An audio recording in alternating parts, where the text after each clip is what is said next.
दरअसल नेपाल सदियों से भारत का अच्छा दोस्त रहा है और सामरिक दृष्टि से भारत के लिए नेपाल की भूमिका बेहद अहम रही है। लेकिन नेपाल में चीन का बढ़ता दखल भारत नेपाल रिश्तों को कैसे प्रभावित कर रहा है, आइए देखते हैं।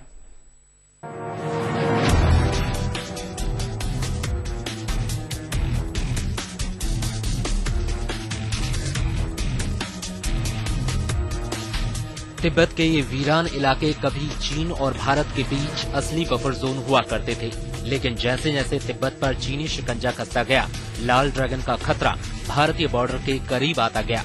तिब्बत पर पूरी तरह से कब्जे के बाद भी एशिया की दो बड़ी ताकतों के बीच नेपाल नए बफर स्टेट के रूप में मौजूद था, लेकिन अब नेपाल में भी भारत के हित सुरक्षित नहीं दिखते।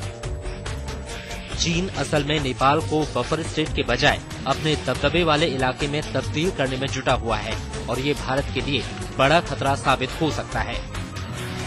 चीन जो है वो भारत के जितने भी सीमित देश हैं, चाहे वो पाकिस्तान हो या नेपाल हो या बांग्लादेश या श्रीलंका, कि वहां पे वो अपना जो प्रभाव और अपने जो द्विपक्षीय रिश्ते हैं उस देश के साथ, उदाहरण के लिए चीन और पाकिस्तान के बीच में जो सामरिक रिश्ते भी हैं, राजनीतिक भी है, आर्थिक भी है, सैनिक भी है, वो इसलिए मजबूत करना चाहता है ताकि भारत का जो प्रभाव है, भारत की जो रूपरेखा है पूरे क्षेत्र में, वो धीरे धीरे सिकुड़ जाए।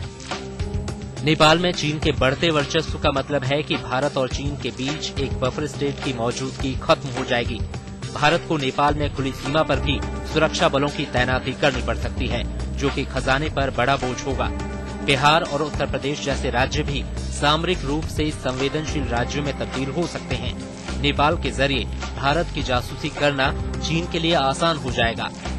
चीन नेपाल के रास्ते भारत में माओवादियों को बड़ी मात्रा में हथियार मुहैया करा सकता है।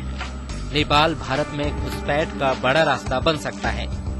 जाहिर है, नेपाल में चीन की दखल जितनी ज्यादा बढ़ेगी, भारत का प्रभाव उतना ही कम होगा और भारत की सुरक्षा के लिए चुनौतियां उतनी ही बड़ी होती जाएंगी और चीन यही चाहता भी है। नेपाल और भारत के बीच में जो रिश्ते हैं बड़े प्राचीन हैं और इस प्रकार का द्विपक्षीय रिश्ता भारत का किसी और देश के साथ नहीं है, जहां पे आपका बॉर्डर ओपन है, जहां पे नेपाल के नागरिक भारत के फौज में वो भर्ती होते हैं। जानकारों का मानना है कि नेपाल को अपने पाले में करने की चीनी कोशिश उसकी इसी गहरी साजिश का हिस्सा है, जिसके तहत वो दक्षिण एशिया में भारत को अलग थलग करना चाहता है। इसलिए चीन न सिर्फ नेपाल बल्कि पाकिस्तान, बांग्लादेश, म्यांमार और श्रीलंका जैसे देशों में भी अपनी पैठ बढ़ाने में जुटा है। चीन की नजर नेपाल में हाइड्रो इलेक्ट्रिक पावर की संभावना पर भी है। जल संसाधन के मामले में नेपाल दुनिया का दूसरा सबसे समृद्ध देश माना जाता है और जहां 83,000 मेगावाट पन बिजली की संभावना है। ऊर्जा की जरूरत भारत और चीन दोनों ही मुल्कों में तेजी से बढ़ रही है, लेकिन चीन यहां भी भारत को पटकने नहीं देना चाहता। शमशेर सिंह, दिल्ली, आज तक।